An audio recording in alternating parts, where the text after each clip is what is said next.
साथियों नमस्कार, मैं अभिषेक आपका फिर से अपने इस YouTube चैनल पर स्वागत करता हूं। आज हम आधुनिक भारत में रेगुलेटिंग एक्ट 1773 के बारे में समझेंगे कि यह कब लाया गया, किन परिस्थितियों में लाया गया, इसका लाने का मुख्य उद्देश्य क्या था और इससे आपको परीक्षाओं में कैसे सवाल पूछे जा सकते हैं। और साथ ही ये भी समझेंगे कि हम आधुनिक विश्व के इतिहास के, आधुनिक भारत के इतिहास को कैसे समझें। तो सबसे पहले देखिए कि ये 1773 का जो रेगुलेटिंग एक्ट था, ये आधुनिक भारत का एक विषय है और हमारे भारत के संवैधानिक विकास की ये जो संवैधानिक विकास का जो श्रेणी था उसका प्रथम पायदान था। प्रथम इसलिए कि कंपनी के थ्रू, यानी कि कंपनी के द्वारा भारत पर शासन करने के लिए ब्रिटिश संसद द्वारा उठाया गया ये पहला कदम था। और यही धीरे धीरे जो कदम आगे बढ़े हमारे संविधान के लिए बेस बना और फिर बाद में कालांतर में दुनिया भर के संविधानों की विशेषताओं को लेते हुए हमारा संविधान बना। तो सबसे पहले याद रखिएगा कि ये ब्रिटिश संसद के द्वारा भारत पर प्रत्यक्ष नियंत्रण का ये प्रथम चरण था। इससे पहले भारत में कंपनी शासन कर रही थी और भारत में जो कंपनी के शासन करने का मूल आधार था वो यहीं का आधार था। यहीं की स्थितियों से, यहीं के परिस्थितियों से, यहीं के कानूनों से वो हमारे ऊपर शासन कर रहे थे। लेकिन जब उन्होंने पूरी तरह से बंगाल को ग्रस लिया और अन्य जगहों पर तलवार लेकर पहुंच गए तो लगा कि नहीं, अब ऐसे कायदे कानून लाए जाने चाहिए जिससे हम ब्रिटिश भारत पर नियंत्रण रख सके और भारत को अपने अधीन ला सके। लेकिन याद रखिए ये ऊपरी बात हुई, सतही बात हुई, अंदरूनी बातें कुछ और थी। अंदरूनी जो बातें थी उसमें सबसे पहले पॉइंट ये था कि पूरी ब्रिटिश जनता जो थी वो मुक्त व्यापार की पक्षधर थी। कैसे व्यापार की? मुक्त व्यापार की। मुक्त व्यापार के जो उस समय सबसे बड़े पुरोधा थे स्मिथ साहब थे, उन्होंने मुक्त व्यापार का सिद्धांत दिया था और अंग्रेजी जनता को बहुत भाग रही थी। लेकिन वो भारत में कंपनी के नियमों के अधीन मुक्त व्यापार नहीं कर पा रहे थे, तो ये चीज थोड़ा दिक्कत हो रही थी। दूसरी स्थिति ये थी कि कंपनी निरंतर युद्धों में उलझी हुई थी। कंपनी की इस आर्थिक स्थिति खास्ता थी, परंतु कंपनी के जो कर्मचारी थे, कंपनी के जो गुमास्ते थे, कंपनी के जो बड़े अधिकारी थे वो इंग्लैंड के नवधनाढ़ बन रहे थे। क्या बन रहे थे? नवधनाढ़। अर्थात उनके पास इतनी संपत्ति हो गई थी कि अंग्रेजी इंग्लैंड के जो पुराने धनाढ़ थे उनसे बहुत ईर्ष्या करते थे, जलते थे कि भाई कौन सा नौकरी करता है कि इतना पैसा कमा रहा है। तीसरी जो स्थिति थी कि भारत में अराजकता का माहौल था। पूरा बंगाल अराजकता के इस रसातल में डूबा हुआ था और ये खबरें वहां तक पहुंच रही थी। इन सब का याद रखिए, किनका? मुक्त व्यापार, अंग्रेजों द्वारा, अंग्रेजी राज कंपनी के जो गुमास्ते थे, नौकरी पेशा लोग थे, उनके जो एजेंट थे, उनके द्वारा अर्जित की गई संपत्ति और साथ ही भारत में कुव्यवस्था कि जो समाचार धीरे धीरे जब लंदन पहुंचने लगे, ब्रिटिश जनता के पास पहुंचने लगे, तो एक मिली जुली प्रक्रिया प्रारंभ हुई। इसी बीच में आग में घी का काम किया कि कंपनी ने लंदन की जो सरकार थी उससे कुछ पैसे उधार मांगे। क्या मांगे? पैसे उधार मांगे। तो सरकार ने बोला कि भाई आपके जो लोग हैं वो यहाँ इतना पैसा कमा करके आ रहे हैं कि यहाँ के लोग सशंकित हो रहे हैं और आप बोल रहे हैं कि आपको पैसा चाहिए, आपकी स्थिति खराब है। क्यों खराब है? तो कंपनी ने बोला कि भाई हम विभिन्न युद्ध लड़े थे, इसमें हमारा पैसा खत्म हो गया। तो बोला ठीक है, पैसा खर्च हुआ, तो क्यों खर्च हुआ, क्यों खत्म हुआ, कैसे खत्म हुआ, इसका रिकॉर्ड हमको चाहिए। तो अपने क्रियाकलापों पर, अर्थात कंपनी के क्रियाकलापों पर जो ब्रिटिश संसद ने कुछ आक्षेप लगाए, कुछ जो प्रतिबंध लगाए और कुछ जो मांग की, उसी को एक छोटा मोटा दस्तावेज दिया गया और उसे रेगुलेटिंग एक्ट 1773 कहा गया। ऐसे रेगुलेट करना मतलब ही होता है विनियमित करना। क्या करना? विनियमित करना। इसके एक एक पॉइंट को हम लोग देख लेते हैं और उसके बाद फिर समझेंगे। देखिए हमने लिख रखा है, एक नज़र आप देख सकते हैं। देखिए सबसे पहला था कि इस अधिनियम के द्वारा कंपनी के संविधान में भारत तथा इंग्लैंड दोनों जगह पर परिवर्तन ला दिया गया और इंग्लैंड में स्वामियों के अधिकरण अर्थात कोर्ट ऑफ प्रोप्राइटर्स में वोट देने का अधिकार 1 वर्ष पूर्व एवं 1000 पाउंड की शर्त लगा दी गई।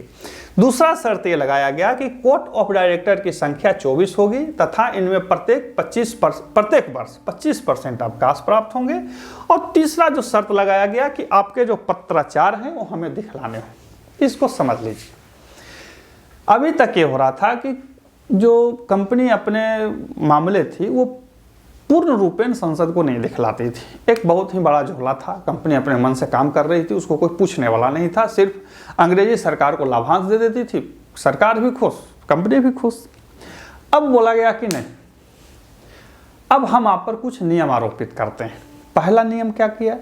पहला उन्होंने कहा कि नहीं, आपके जो बोर्ड ऑफ डायरेक्टर्स हैं अर्थात कंपनी को डायरेक्ट करने वाले की जो बोर्ड होगी वो 24 लोगों की होगी और उसके चुनने वाले जो कंपनी के शेयर धारक होंगे वो 1000 पाउंड के शेयर वाले होने चाहिए और उनका जो चुनेंगे, जो वोट देंगे, उनकी स्थिति कंपनी में 1 वर्ष तक में होनी चाहिए। अर्थात ऐसा नहीं कि कल चुनाव है तो कोई 1000 पाउंड लगा दिया आवाज चुनाव देगा, नहीं, वो 1 वर्ष पहले से 1000 पाउंड लगा के रखे हैं और वही लोग चुनाव को दे सकते हैं। और साथ ही उस चुनाव में टोटल कितने 24 लोग चुने जाएंगे जिन्हें कोर्ट ऑफ डायरेक्टर्स बोला गया और उस 24 में 1/4 प्रत्येक वर्ष रिटायर होंगे और उनकी जो कार्यकाल होगी 4 साल होगी।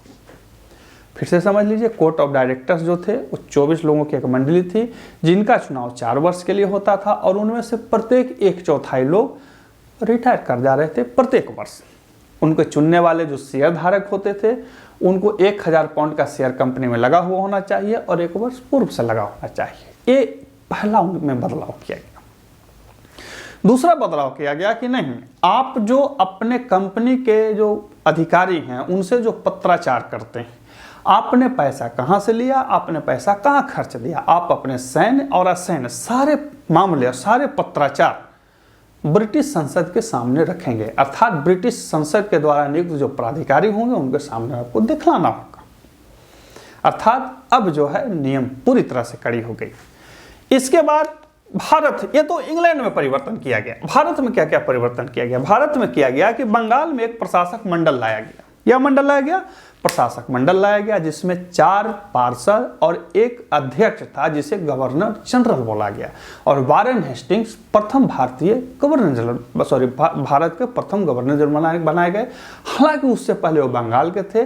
परीक्षा में आपसे पूछ सकता है कि रेगुलेटिंग एक्ट के तहत पूरे भारत के लिए गवर्नर जनरल का पद किसे दिया गया? तो भाई वारेन हेस्टिंग्स को दिया गया और उनके साथ 4 और पार्षद थे। और ये प्रशासक मंडल था। क्या था ये? प्रशासक मंडल था। ये प्रशासक मंडल जो थे वो कोर्ट ऑफ डायरेक्टर्स के निर्देश पर कार्य करते थे और इनका मुख्य कार्य जो था भारत में अंग्रेजी जो राज था उसके अधीन सारे क्रियाकलापों को निष्पादित करना और सारे जो क्रियाकलाप थे उसको कोर्ट ऑफ डायरेक्टर्स को सूचित करना।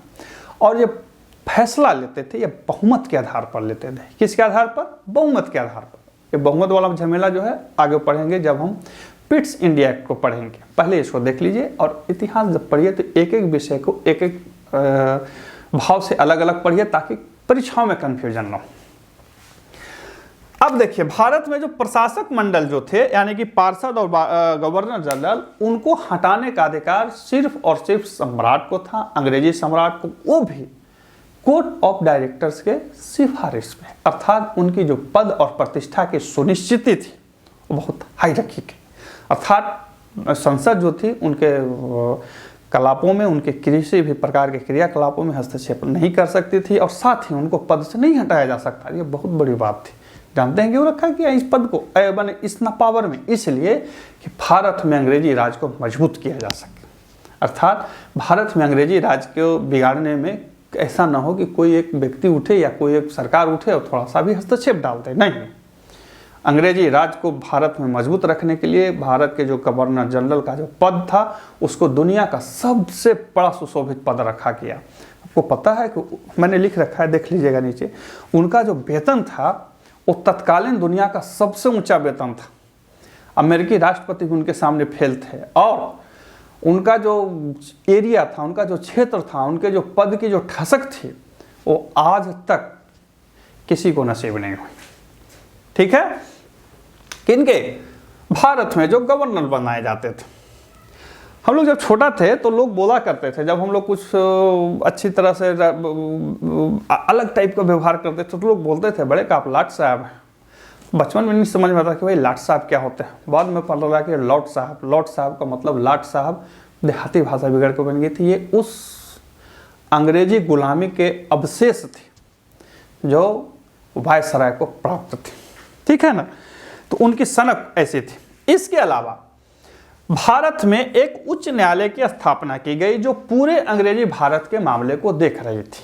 अब देखिए, इसको सूक्ष्मता से समझिए। अभी तक जो भारत के मामले थे वो भारतीय कानूनों के अधीन देखे जा रहे थे, लेकिन अब मामला किया गया कि नहीं, अब जो अंग्रेजी भारत पहली बार शब्द किया गया, परिभाषित किया गया अंग्रेजी भारत। अंग्रेजी भारत उन जगहों को कहा गया जहां पे अंग्रेजों का नियंत्रण था, अर्थात अब भारत ब्रिटिश संसद के अधीन धीरे धीरे जाने लगा। इसके पहले हम ब्रिटिश संसद के अधीन नहीं थे, हम कंपनी के अधीन हो चुके थे, लेकिन अब ब्रिटिश संसद के अधीन में जा रहे थे। तो पहली बार ये कहा गया कि अंग्रेजी भारत का जो एरिया है उसमें रहने वाले सभी अंग्रेजी प्रजा हैं, और साथ ही उन पर एक न्यायालय लाया गया और उन पर एक कानून बनाया गया कि इस जो भी लोग हैं इस न्यायालय में जा सकते हैं। और इसके जो मुख्य न्यायाधीश थे सर एलिजा इम्पे जो थे प्रथम मुख्य न्यायाधीश थे, और इसमें 2 अन्य न्यायाधीश थे। कितना थे? 2 अन्य न्यायाधीश थे। और इनका जो वेतन था, देखिए, मुख्य न्यायाधीश का 8,000 पाउंड और अन्य न्यायाधीशों का 6,000 पाउंड रखा गया था। गवर्नर जनरल का 25,000 पाउंड और अन्य जो पार्षद थे उनका 8,000 पाउंड वेतन रखा गया था। 10,000 पाउंड था। और साथ ही इस एक्ट में प्रावधान था कि अब कोई भी कंपनी का अधिकारी कर्मचारी घूस नहीं लेगा, पारितोषिक नहीं स्वीकार करेगा, और साथ ही कोई भी उपहार किसी से नहीं लेगा, चाहे वो अंग्रेज हो या भारतीय हो। इस प्रकार से घूसखोरी को बंद करने का प्रथम लिखित दस्तावेज लाया गया। कितना बंद हुआ है आप समझ सकते हैं। तो अंग्रेजों के द्वारा भारत पर प्रत्यक्ष रूप से शासन करने का एक प्रथम लिखित दस्तावेज था, और इसी दस्तावेज को फिर आगे रिमॉडलाइज किया गया जो हमारे संविधान का सीढ़ी।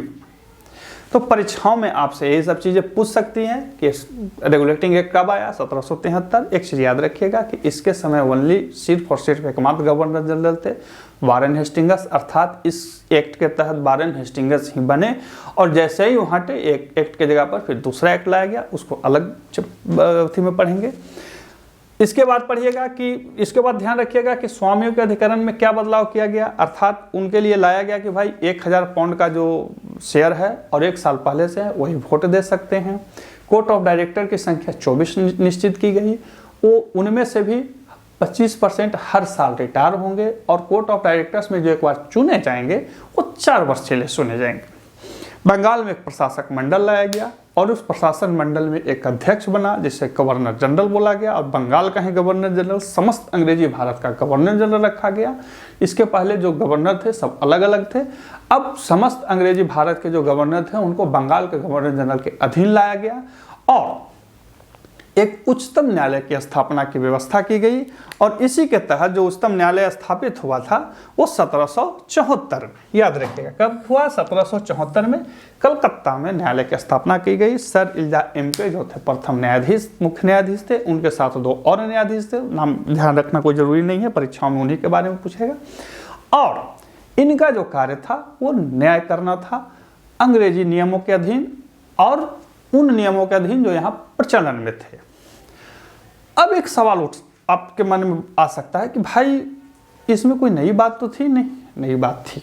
नई बात यह थी कि इससे पहले अर्थात रेगुलेटिंग एक्ट से पहले हम जो थे वो अपने मालिक थे, ठीक है, कंपनी के अधीन थे, लेकिन हम पर हमारे नियम कायदे कानून लागू हो रहे थे, अब उनके कायदे कानून लागू होने लगे। दूसरा जो सबसे महीन अंतर आ गया, सबसे महीन अंतर आ गया कि ये जो वेतन वाला मामला देख रहे हैं आपको साधारण लग सकती है, नहीं, अब जो मामला आया वेतन का मामला आया, ये बिल्कुल अलग मामला आ गया। अब स्थिति ये थी कि हम ही प्रशासन करने के लिए हम ही से वेतन लिया जा रहा था। बोले कौन सी बड़ी बात है, पहले वाले भी वेतन ले रहे थे? नहीं, पहले वाले जो वेतन ले रहे थे उनका वेतन यही खर्च हो रहा था। अब हमारे यहाँ से वेतन जो लिया जा रहा था वो इंग्लैंड में खर्च हो रहा था। देखिए, अंग्रेज जो भी नीतियां बनाते थे अपने आर्थिक नियमों के अधीन नीतियां बनाते थे। आपने इतिहास की किताबों में पढ़ा होगा दादा भाई नौरोजी की धन निष्कासन का सिद्धांत। धन निष्कासन का सिद्धांत में एक बहुत बड़ा सिद्धांत था कि कंपनी के जो लोगों के वेतन बढ़ा दिए गए। अब सोचिए कि कंपनी ने बोला कि भाई हमारे पैसे खत्म है, हमको मदद कीजिए, तो सरकार ने बोला कि ठीक है मदद तो करेंगे, लेकिन सबका जो लोग हैं उनका वेतन बढ़ा दो। ये कौन सा मदद हुआ? ये जानबूझ के किया गया ताकि जो वहां से पैसा उत्पादन होगा, पैसा जो उत्पन्न होगा वो फिर इंग्लैंड आएगा और इंग्लैंड की संपत्ति धीरे धीरे बढ़ेगी। एकदम सीधा मामला था। इसको मोटा तौर पर समझाया जाए तो एक ऐसी स्थिति लाई गई कि आपको चाबुक से पीटा जा रहा, आपको चाबुक से पीटा जा रहा, और पीटने वाला ये बोल रहा है कि भाई तुमको पीटने में हमको दम लग रहा है, हमको मेहनत लग रही है, तो हमें खाने पीने के लिए कुछ पैसे चाहिए, और वो पैसे हम तुम्हारे खून को बेच करके लाएंगे। और हमारे ही खून को बेच के वो अपने शरीर को मोटा रहे थे, और फिर जब मोटा हो रहे थे तो चाबुक से पीट रहे थे, और फिर उसी पिटाई का हमसे पैसा भी ले रहे थे। इसे बोला जाता है विशुद्ध व्यापारिक कूटनीति। अंग्रेज इसमें माहिर थे। तो इस तरह से अंग्रेजों ने एक ऐसी व्यवस्था का शुभारंभ किया जहां से हम अंग्रेजों के राजनीतिक, आर्थिक, सामाजिक और सबसे बड़ी बात सांस्कृतिक गुलाम बनने की ओर अग्रसर हो। याद रखिए, अंग्रेज जो भी नीति बनाते थे अपने आर्थिक नियमों के अधीन बनाते थे। जब उन्हें, एक उदाहरण से मैं समझा देता हूं, जब उन्हें भारत का माल यूरोप में बेचना था तो उन्होंने प्राच्यवाद का शिगोफा छोड़ दिया। आपने सुना होगा कि जो वारेन हेस्टिंग्स था वो पूर्व से बहुत प्रभावित था, कोई प्रभावित नहीं था, उसको कोई मतलब नहीं था, वो एक नंबर को लुटेरा था। उसको सिर्फ ये दर्शाना था यूरोपियन प्रजा को कि भारतीय लोग बहुत उत्कृष्ट हैं, और भारत के माल को बहुत गुने दाम पर इंग्लैंड में और यूरोप में बेच देते थे और बीच का मुनाफा रख लेते थे। कालांतर में जब इंग्लैंड में कंपनियों का माल बहुत ज़्यादा उत्पादन होने लगा, अर्थात औद्योगिक क्रांति हो गई, अब अपना माल खपाना था, तो उन्होंने ट्रैक चेंज कर लिया। और उनके वायसराय जो कहने लगे नहीं नहीं बाप रे बाप, भारत एकदम सपेरों का देश है, भाई एकदम बहियात है। और भारतीयों को भी एहसास दिलाया कि आप जो हैं वो निकृष्टम से निकृष्टम है, हमेशा गुलाम रहे हैं आप, इसीलिए हमें हमारा गुलाम है। अब हमारी सभ्यता को देखिए, हमारे प्रकाश को अनुभव कीजिए और उत्थान कीजिए। और हम मानसिक गुलामी की ऐसी पतन के जाल में फंसे, ऐसे जाल में फंसे कि आज तक कहीं ना कहीं हम उससे प्रभावित हैं, उस गुलामी की अवस्था से प्रभावित हैं। तो अंग्रेजों ने जो भी नीतियां बनाई अपनी आर्थिक नीतियों के अधीन बनाते थे, और आज तक भी वही काम करते हैं। जब हम अर्थशास्त्र का क्लास करेंगे तब आपको समझाएंगे कि कैसे लाया जाता था। ये सिर्फ हमने आपको एक समझ के लिए बताया। फिर से एक पॉइंट, सब सारे पॉइंट को देख लीजिएगा। इसके अलावा इसमें ध्यान रखिएगा कि परीक्षाओं में आपसे मोटा मोटे 2 ही 3 प्रश्न पूछ सकते हैं। पहला, रेगुलेटिंग एक्ट कब आया, किसके समय में आया, वारेन हेस्टिंग्स थे। और जो कलकत्ता में उच्च न्यायालय बने वो कब बना, 1774 में हुआ, स्थापित हुआ था। पारित तो 73 में हुआ था, लेकिन 74 में बना। और जो मुख्य न्यायाधीश था सर एलिजा इम्पे बनाए गए थे। हालांकि जब हम वारेन हेस्टिंग्स के बारे में पढ़ेंगे तो इनके कुकृत्यों के बारे में पढ़ेंगे कि लोग बैठ बैठ के कैसे काम करते थे, लेकिन अभी इतना ही पढ़िए। और ध्यान रखिए, जब भी इतिहास को पढ़ें, आधुनिक इतिहास को, जो पूर्णतः साम्राज्यवाद और उपनिवेशवाद पर आधारित इतिहास है, इसको पढ़ते समय कुछ चीज़ों का ध्यान रखिएगा। पहला, आर्थिक नीति। दूसरा, किसी भी देश की सामाजिक स्थिति। और तीसरा, जो साम्राज्यवादी देश थे उनके बदलते हुए नीतियों को भी ध्यान रखना पड़ता है। बात समझ रहे हैं? उनके बदलते हुए नीतियों को भी ध्यान रखना पड़ता है। अंग्रेज जब हमारे यहाँ शासन करने आए थे तो उनके बहुत सारे नीतियों में धीरे धीरे परिवर्तन होते गए, और उन्होंने अपने उसी परिवर्तन की नीतियों के अनुसार यहाँ शासन किया। और कालांतर में फिर हमने उन्हीं नीतियों के विरुद्ध अपने जो स्वतंत्रता आंदोलन थे उसको आगे बढ़ा, और हमने फिर आज़ादी प्राप्त की। तो अब तक जो हम देखे उसको एक नज़र देख लीजिए। और साथ ही अब अगला जो चैप्टर होगा उसमें हम पढ़ेंगे पिट्स इंडिया एक्ट के बारे में, और फिर समझेंगे कि उसमें कैसे कैसे चीज़ों को लाया गया, कैसे इसके जो कृत्य थे उसको हटाया गया। तब तक के लिए नमस्कार।